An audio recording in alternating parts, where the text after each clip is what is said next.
Okay, so we have some other crop also. So crop plant also yield fibers. Some crop plant also yield for fibers भी yield होते हैं, ठीक है, जैसे sugar cane है, cotton है, तो उनके वो भी हमारे कुछ क्रॉप्स ही हैं. एंड फोडर क्रॉप जैसे कि सिर्फ फॉर द पर्पस की गाय के लिए ही यूज़ करते हैं, फोडर के लिए यूज़ करते हैं, जैसे सोरगम है, बरसीम है, ठीक है, provide to the cattle. So next is crop season. Crop season we have two type of crop season. आपको ये आप बहुत छोटी क्लासेस से इस चीज़ को पढ़ते हो, that is kharif crop and rabi crop. आपको पता ही है खरीफ क्रॉप क्या होते हैं, रेनी सीजन क्रॉप, और जो रबी क्रॉप होते हैं वो कैसे होते हैं, non monsoon type. Non monsoon type मतलब ये लेट है ना. और जो खरीफ क्रॉप होते हैं वो हम मानसून में इसको सो करते हैं, जैसे इस टाइम पे, जैसे जून जुलाई के टाइम पे उसको सो किया जाता है और हार्वेस्ट करते हैं उसको सितंबर अक्टूबर के टाइम पे. और रबी क्रॉप का सितंबर अक्टूबर में उसको सो करते हैं और मार्च अप्रैल के टाइम पे उसकी कटाई की जाती है. यस, इन बिटवीन इन दोनों के बीच में थोड़ा सा टाइम पीरियड हमारा बचता है पूरे ईयर का, जो छोटा सा शॉर्ट सा टाइम पीरियड जो 1-1.5 महीने में लाइफ साइकिल उनकी कंप्लीट हो जाती है, दैट इज़ वो हमारे कौन से क्रॉप होते हैं, उनको हम ज़ेद क्रॉप कहते हैं. ठीक है, रेडी ज़ेद क्रॉप उनको कहते हैं. एंड ज़ेद क्रॉप्स में जैसे हमारे वाटरमेलन आ गए, घिया, तोरी है ना, करेले, कुछ ऐसी छोटी मोटी सब्जियां, ये सारी चीज़ें किस में आती है, हमारी ज़ेद क्रॉप में. क्लियर. सो खरीफ क्रॉप कैसे होते हैं, they are rainy season crop, और ये कैसे होते हैं, नॉन मानसून टाइप. ठीक है, crop grow in the hot and wet condition and these crop grow in cold and nearly only the dry condition. Clear. Sown in June and July and these are sown in October and November में इनको sow करते हैं. And crops are harvested during the September and October, इसमें सितंबर October में इनको harvest करते हैं. And crops are harvested during the March and April. Clear. So example of the kharif crop is rice, maize, groundnut, soybean, gram, cotton. These are example of kharif crop. And rabi crop, wheat, barley, gram, mustard, linseed, pea. These are rabi crop. ठीक है, P को भी आपको पता है ठंड में जैसे मतलब भी ये अक्टूबर नवंबर में इसको सो करते हैं और फिर मार्च अप्रैल में पक तैयार हो जाते हैं, है ना. आपको पता है बैसाखी का पता है, बैसाखी में किसकी कटाई होती है, बैसाखी कब आते हैं, मार्च अप्रैल के टाइम में, है ना. उसमें किसकी कटाई होती है, गेहूं की. तो वीट क्या है हमारे पास, रबी क्रॉप है. क्लियर. और राइस क्या है हमारे पास, राइस, मेज हमारे पास क्या है, ये कैसे क्रॉप है, दीज आर समर क्रॉप्स, इनको समर क्रॉप्स भी कहते हैं. ठीक है.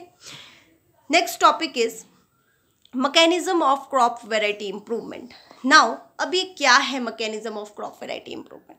इस चैप्टर में हम यही चीज़ पढ़ रहे हैं कि improvement, how we can improve the food resources, कि हम फूड रिसोर्सेज को कैसे इम्प्रूव कर सकते हैं. राइट. तो फूड रिसोर्सेज को हम किस तरह से इम्प्रूव कर सकते हैं, तो उसके लिए क्या मैकेनिज्म इन्वॉल्व है. ठीक है, फूड वैरायटी इंप्रूवमेंट के लिए कौन से मैकेनिज्म हमारे इन्वॉल्व रहते हैं, इस द क्या है, ये है क्या mechanism of food variety improvement. क्यों है हमें इसकी ज़रूरत, क्योंकि हमें हाई यील्डिंग करनी है ना.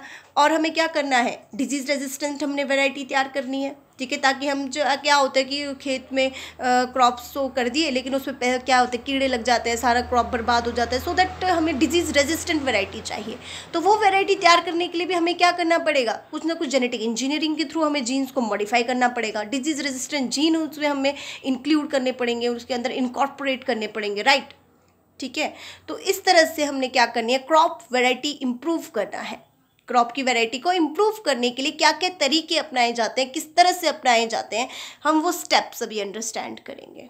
Clear. So mechanism of crop variety improvement is the manipulation of crop plants. Crop plants की क्या है, मैनिपुलेशन है for increasing there yield, improvement in quality को इम्प्रूव करने के लिए, उनकी यील्ड को इंक्रीज करने के लिए, सस्टेनेबिलिटी के लिए. ठीक है, डिजीज रेजिस्टेंट वैरायटी तैयार करने के लिए, बायोटिक एबायोटिक स्ट्रेस मीन्स ताकि हॉट टेम्परेचर या बहुत कोल्ड वेदर हो, इनसे अपने डेसिकेशंस को प्रिवेंट करने के लिए. तो इसलिए हम क्रॉप वैरायटी इंप्रूव करते हैं. आपको समझ आ रहा है. ठीक है, कि हम क्रॉप वैरायटी को इंप्रूव क्यों कर रहे हैं. Clear. So genetic manipulation is the क्या है, genetic manipulation is the incorporation of new gene for the various trait. ठीक है, from the other genotype into the crop variety so as to bring about the desirable changes, and it is carried out through the hybridisation, hybridisation से ये carried out होता है, mutation से carried out होता है, breeding से कर सकते हैं, डीएनए रिकम्बिनेशन से कर सकते हैं। तो इन सब तरीके से हम क्रॉप वैरायटी को इम्प्रूव कर सकते हैं। किस किस तरीके से कर सकते हैं? हाइब्रिडाइजेशन से क्रॉप वैरायटी को इम्प्रूव कर सकते हैं। समझ आया?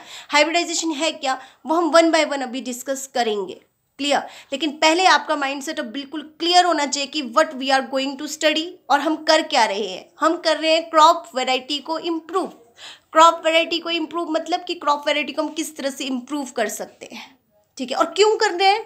डिजीज रेजिस्टेंट करने के लिए वैरायटी को, है ना, एबायोटिक बायोटिक स्ट्रेस से बचाने के लिए, इंक्रीज इल्ड को इंक्रीज करने के लिए, क्योंकि हमारी जनसंख्या बहुत ज़्यादा बढ़ रही है, पॉपुलेशन बहुत ज़्यादा है, उस इंक्रीज पॉपुलेशन की डिमांड को फुलफिल करने के लिए दिस इज़ नेसेसरी।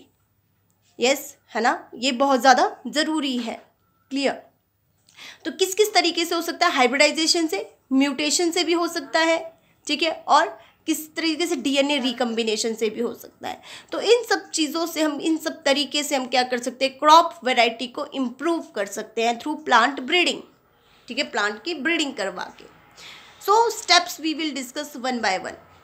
सबसे पहले प्लांट ब्रीडिंग है क्या? Plant breeding is the science and the art of improving, ठीक है, improving their heredity of the plant, improving the heredity of the plant, ठीक है, in relation to their economic use. कि plant breeding में हम क्या करते हैं, जो हमने सेल चैप्टर में पढ़ा है कि सेल है, सेल के सेंटर में न्यूक्लियस है, न्यूक्लियस के अंदर हमारा जेनेटिक मटेरियल होता है डीएनए, डीएनए में जीन्स होते हैं, है ना। तो क्या है, through the DNA recombination technology और द हाइब्रिडाइजेशन टेक्नोलॉजी, इसकी जो जीन्स है उनको चेंज किया जाता है, ठीक है, उसकी हेरिडिटी मटेरियल में चेंजेस लाए जाते हैं ताकि जो सीड्स तैयार हो वो कैसे हो, डिजीज रेजिस्टेंट हो, है ना, हाई यील्ड कर सके, अलग अलग क्वालिटी वाले सीड्स बनाए जाते हैं। Clear? So plant breeding is the science and the art of improving the heredity of the plant in relation to their economic use. Clear to you all?